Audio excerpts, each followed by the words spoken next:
नमस्कार, आप देख रहे हैं सी न्यूज़ भारत और मैं हूं आपके साथ ज्योति अरोड़ा। वक्त हो गया है न्यूज़ बुलेटिन का, तो आइए नजर डालते हैं इस वक्त की बड़ी खबरों पे। आजमगढ़ बरदाहा थाना क्षेत्र के बोवापार गांव में 27 जून की देर शाम बरसात का पानी बहाने को लेकर दो पक्षों में विवाद हुआ था, जिसमें एक पक्ष ने अंधाधुंध फायरिंग कर व्यक्ति को मौत के घाट उतार दिया था और इलाज के दौरान मौत हो गई। घायलों का इलाज चल रहा है। इस संबंध में 5 लोगों के खिलाफ नामजद हत्या का मुकदमा दर्ज किया था। तभी से पुलिस फरार आरोपियों की तलाश में थी।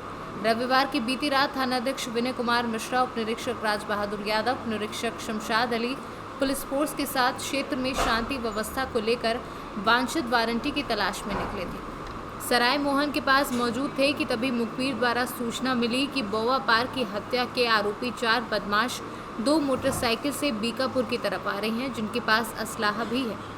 इस सूचना पर तत्काल पुलिस फोर्स विकारपुर टूटे हुए गुजरा पुल पहुंची, जहां सुनसान जगह तो पहले कोई दिखाई नहीं दिया। तभी बख्शपुर की तरफ से 2 मोटरसाइकिल की हेडलाइट आती दिखाई दी और जैसे ही मोटरसाइकिल पुलिस के पास पहुंची और पुलिस टीम को देखकर दोनों मोटरसाइकिल सवार बदमाशों ने आवाज़ लगाई, गोली मारो, ये पुलिस वाले हैं। इतने में 2 बदमाश पुलिस पार्टी पर जान से मारने की नीयत से फायर किए। पुलिस वाले किसी तरह बचे और घेराबंदी कर दोनों मोटरसाइकिल पर सवार 2 व्यक्तियों को गिरफ्तार कर थाने ले आए।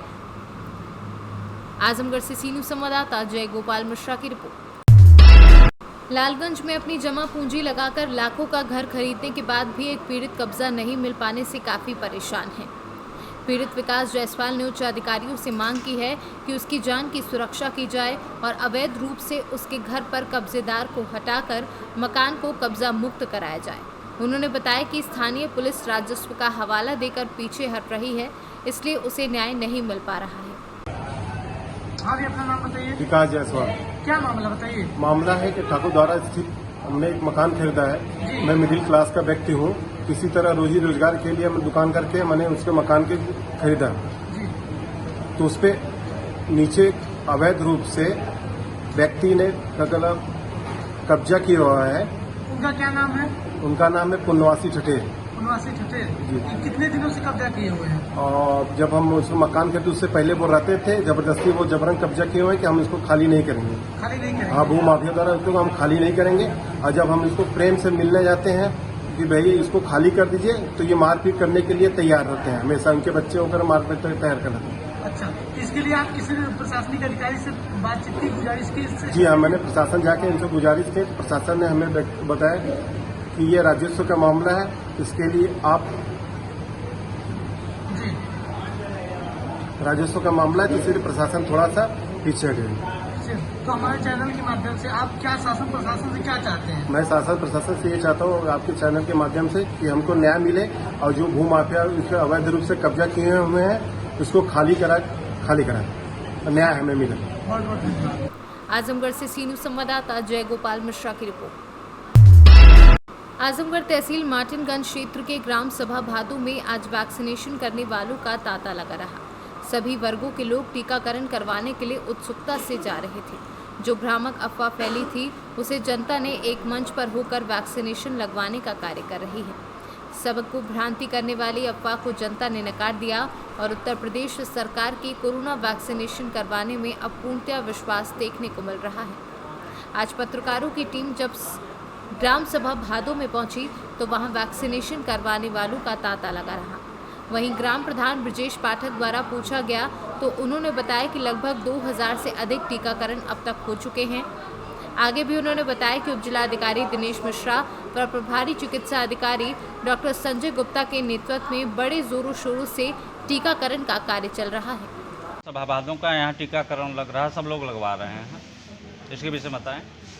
यहाँ भादो गांव में आज 13वां दिन है जो लगातार टीकाकरण हो रहा है। उप जिलाधिकारी दिनेश मिश्रा और जो डॉक्टर प्रभारी चिकित्सा अधिकारी डॉक्टर संजय गुप्ता के सहयोग से गांव वालों में काफ़ी उत्साह है। हर वर्गों में उत्साह देखा जा रहा है और गांव वालों में काफ़ी उत्साह है और बढ़ चढ़ के लोग टीकाकरण करा रहे हैं। खासकर नौजवान और महिलाओं में विशेष उत्साह देखा जा रहा है। जी। अब तक भादों में लगभग 2000 से अधिक लोगों द्वारा वैक्सीनेशन करवाया जा चुका है और आगे भी प्रशासन से अपेक्षा की जा रही है कि और से और ज़्यादा यहाँ टीकाकरण कैंप लगे ताकि और टीकाकरण हो सके। आपके नेतृत्व में चल रहा है सर? नहीं, नेतृत्व तो पूरा गांव नेतृत्व कर रहा है। स्वतः सब लोग एक्टिव होकर के टीका लगवा रहे हैं और वैक्सीन कम पड़ जा रही है लगवाने में।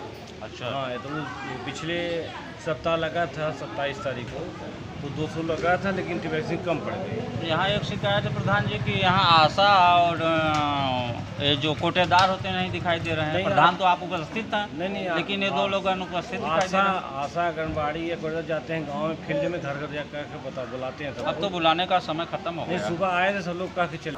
आजमगढ़ से सीनू संवाददाता जय गोपाल मिश्रा की रिपोर्ट। हापुड़ के गढ़मुक्तेश्वर क्षेत्र के ग्राम सादुल्लापुर लोधी में बने नवीन प्राथमिक स्वास्थ्य केंद्र की हुई रिपेयर पर पहले तो सूखा मसाला बिछाया गया, जो सोशल मीडिया पर जमकर वायरल हुआ, जिसमें रिपेयर हुई छत में 7 ही दरारें आ गई। टेंडर ठेकेदार द्वारा की गई खानापूर्ति से बनाई गई छत में ऊपर का सीमेंट 1 हफ्ते में ही उतर गया। हापुड़ से सीनू संवाददाता राहुल कुमार की रिपोर्ट। कांसाबेल से टांगर गांव होते हुए पेमला बागबाहर मार्ग, जो लेलूंगा उड़ीसा रायगढ़ जाने के लिए एकमात्र साधन है। लोग अपनी जान जोखिम में डालकर सफर करने को मजबूर हैं। 2 किलोमीटर की राह को तय करने में 2 घंटे लग जाते हैं।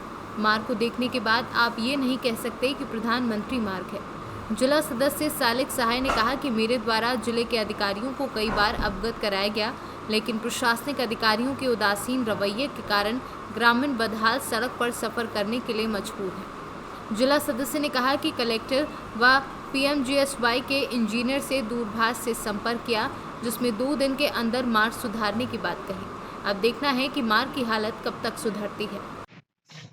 वास्तव में कांसाबेल वासियों के लिए दुर्भाग्य है कि आज हम लोग को बागबाहर जाना हो या रायगढ़ जाना हो या आज पत्थल गांव भी जाना हो, तो पत्थल गांव हम लोग के लिए एकमात्र रास्ता बचा हुआ है बागबाहर से लुढ़े हुए।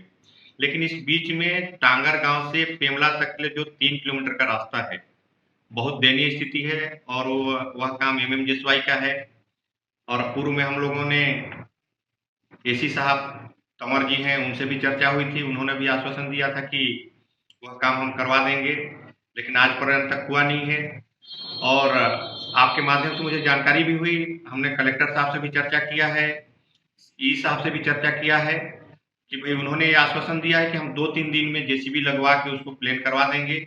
और ई साहब तो कश्यप जी हैं, उन्होंने भी चर्चा हुई कि हमने उसका आपके माध्यम से जो पहले पता चला था, तो हमने उसका प्रस्ताव भी बनवा लिया है, एस्टीमेट भी बनवा लिया है। एस्टीमेट भी बनवा के हम ऊपर के स्तर के अधिकारियों को प्रस्तुत किया है। अब देखें कब तक सैंक्शन हो पाता है। लेकिन तात्कालिक तौर पे उन्होंने आश्वासन दिया कि 2-3 दिन में हम जेसीबी लगवा के कम से कम उसको चलने लायक बनाए, ऐसा उन्होंने आश्वासन दिया है। तो 2 दिन का समय दिए हैं, तो अब देखते हैं, 2 दिन पहले देख लेते हैं। अगर 2-3 दिन में अगर काम चालू नहीं करते हैं, तो निश्चित है कि पुनः उनको ध्यान आकर्षण करवाना पड़ेगा। और उस पर भी अगर वो नहीं देंगे, तो निश्चित है कि हमको पब्लिक के सुविधा के लिए हमको वहाँ पे अगर बैठना भी पड़ेगा तो हम बैठेंगे। रास्ते में बहुत परेशानी। हाँ, 3 मिनट लगता है, वहाँ 1 घंटा लग रहा है। 1 घंटा लग रहा है। कैसा महसूस हो रहा है रोड पे? अरे चल नहीं रहा है गाड़ी उधर इधर की। हाँ, तो ये रोड पे गड्ढे हैं कि गड्ढे पे रोड दिखा रहे हैं आप लोगों को? बहुत गड्ढा है, बहुत गड्ढा है। छोटा गाड़ी तो चल ही नहीं पाएगा। शासन प्रशासन को कुछ कहना चाहेंगे? शासन देखते हुए भी अनजान बन रहा है। अनजान बन रहा है। चलिए, बहुत बहुत धन्यवाद आपको। तो पीछे से और गाड़ी आ रही है, इनकी कंडीशन देखिए। बाइक वाले को देखिए, मोटरसाइकिल वाले जो जा रहे हैं इनको देखिए, इनकी परिस्थिति। वो 4 व्हीलर आ रहे हैं, देख लीजिए किस तरीके से चल रहा है। जसपुर से सीनू संवाददाता संतोष थवाइट की रिपोर्ट। जसपुर जिले में आकाशीय बिजली की चपेट में आकर 4 बच्चों की मौत। कल शाम 2 बच्चों के शव मिलने के बाद आज सुबह 2 और बच्चों के शव मिले। आज बेलसुंगा डैम से मिले हैं 2 बच्चों के और शव। 4 बच्चे एक साथ कल नहा रहे थे। डैम में तलाश के लिए आज पुलिस ने गोताखोर बुलाए थे। नारायणपुर थाना क्षेत्र के बेलसुंगा गांव की घटना। ग्राम बेलसुंगा का ये मामला है। उसके परिजन लोग सुबह गए थे काम वाम करने के लिए, वापस आए तो देखे कि बच्चे लोग घर में नहीं थे। तो कोई व्यक्ति बताया कि डैम तरफ जो है नहाने गए थे, तो डैम तरफ जाके खोजे और जो है 2 बच्चे आकाशीय बिजली गाज मारने से मृत पड़े थे डैम के किनारे में। और 2 बच्चे अभी लापता है। सर वो दोनों बच्चे लापता हैं, उनकी पतासाजी की जा रही है क्या पुलिस के द्वारा? हाँ, जी जी, उनका पतासाजी की जा रही है, गोताखोर बुलाया गया है और टीम गठित करके चारों तरफ खोजा जा रहा है और जल्द से जल्द मिलने के आसार है। जसपुर से सी न्यूज़ संवाददाता श्याम नारायण की रिपोर्ट। न्यूज़ बुलेटिन में फिलहाल के लिए इतना ही। देश दुनिया की तमाम बड़ी खबरों के लिए आप देखते रहिए सी न्यूज़ भारत।